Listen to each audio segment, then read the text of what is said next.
Hi friends, welcome back to my channel. இந்த வீடியோவில் நம்ம வழுதலங்காய் வச்சு ஒரு ரெசிபி தான் பார்க்க போகிறோம். வாங்க வீடியோக்குள்ளே போகலாம்.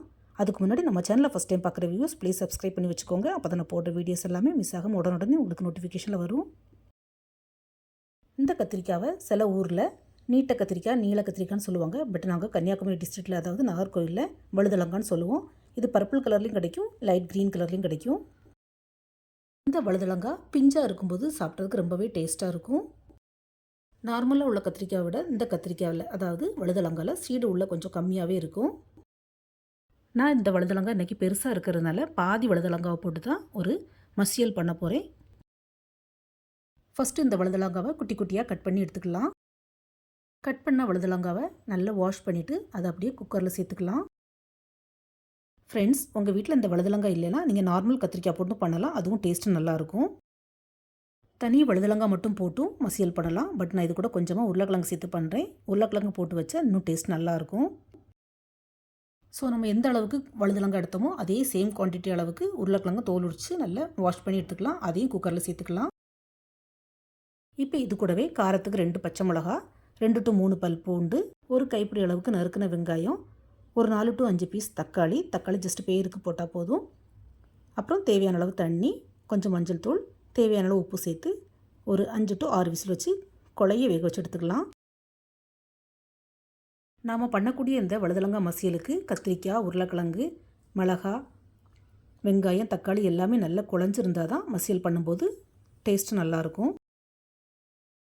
அதே மாதிரி வேக வைக்கிறதுக்கும் குக்கரில் தண்ணி நிறைய சேர்க்க வேண்டாம், கம்மியாக ஊற்றினாலே போதும். நான் குக்கரில் ஒரு 5 விசில் வச்சு எடுத்துக்கிட்டேன். ஸோ உருளைக்கிழங்கு, கத்திரிக்காய் எல்லாமே சூப்பராக வெந்திருக்குது. நீங்களும் இந்த மாதிரி காயை நல்லா வேக வச்சு எடுத்துக்கோங்க.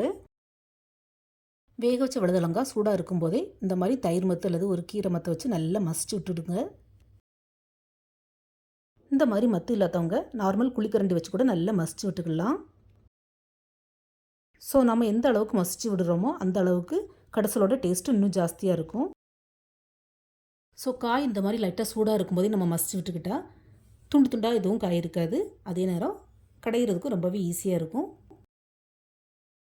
இப்போ மசிச்சு அந்த காயை ஓரமாக வச்சுக்கிட்டு கேஸ் ஸ்டவ்வில் ஒரு கடாய் வச்சுக்கலாம்.